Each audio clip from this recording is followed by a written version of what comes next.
नमस्कार। कभी कभी हम लोगों को लगता है कि हम सबके लिए अच्छा कर रहे हैं, सबके लिए बहुत अच्छा कर रहे हैं। इस जीवन में हमने कभी कोई गलती नहीं की है, फिर भी क्यों हमारे सर पे एक बोझ सा बना रहता है। क्यों लगता है कि दिल बोझिल है, क्यों लगता है कि दिल पे एक भार सा है, क्यों लगता है कि कहीं ना कहीं कुछ है, लेकिन समझ में नहीं आता कि हम परेशान क्यों हैं, हमें बोझ क्या है। हम जो कुछ भी करते हैं लेकिन कहीं ना कहीं उससे फ्री होते ही लगता है कि सिर के ऊपर कोई गठरी सी बनी है। लेकिन हम लोग कभी ये जानने की कोशिश नहीं करते कि अगर इस जीवन में हमने किसी का अहित नहीं किया है, इस जीवन में यदि हमने किसी का बुरा नहीं चाहा, तो हमारे साथ ऐसा क्यों हो रहा है। कहीं ऐसा तो नहीं कि ये प्रारब्ध से चला आ रहा है। जी हाँ, ये जो कुछ भी हमारे कर्म है, कर्म हमारा पीछा कभी नहीं छोड़ते हैं।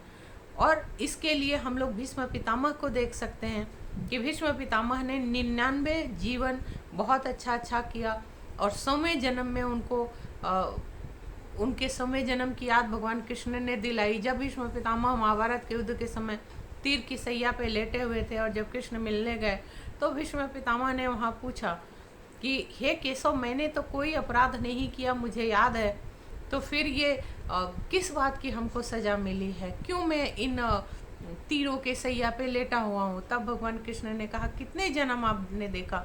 भीष्म पिता ने कहा 99। भगवान कृष्ण ने कहा आप 100वें जन्म में जाइए। तो 100वें जन्म में भीष्म पितामह ने देखा कि वो एक राजा हैं, और रास्ते से जाते हुए उन्होंने अपने तलवार से एक सांप रास्ते से गुजर रहा, तलवार की नोक से उठा के उस सांप को बचाने के लिए जंगल की तरफ फेंका, लेकिन वो सांप बचने के बजाय वो जंगल में जाकर कांटों की झाड़ी में फंस गया, और वो 17 दिन उस झाड़ी में फंसा रहा। 18वें दिन जाकर उसकी मुक्ति हुई आत्मा की। तो वो 100वें जन्म का जो अपराध था वो भीष्म पितामह जी को मिला महाभारत 100वें जन्म में, कि उनको भी 17 दिन कांटों तीर पे सोना पड़ा, 18वें दिन उनको जाकर मुक्ति मिली।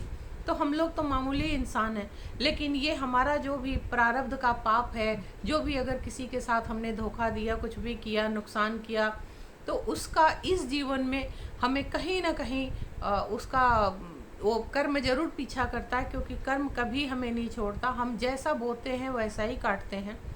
तो इस चीज़ का जरूर ध्यान देना चाहिए, और ये खत्म हो सकता है, बिल्कुल खत्म हो सकता है। शास्त्रों में इसका जिक्र है। उसके लिए बस प्रभु के चरणों में खुद को समर्पित कर दीजिए, और प्रभु का स्मरण, ध्यान, स्वर्ण, यही सब कीर्तन करते हुए, प्रभु का जाप करते हुए ही ये पाप बंधन से हम मुक्त होंगे। कर्म बंधन ये हमें मुक्त करेगा। हरे कृष्ण।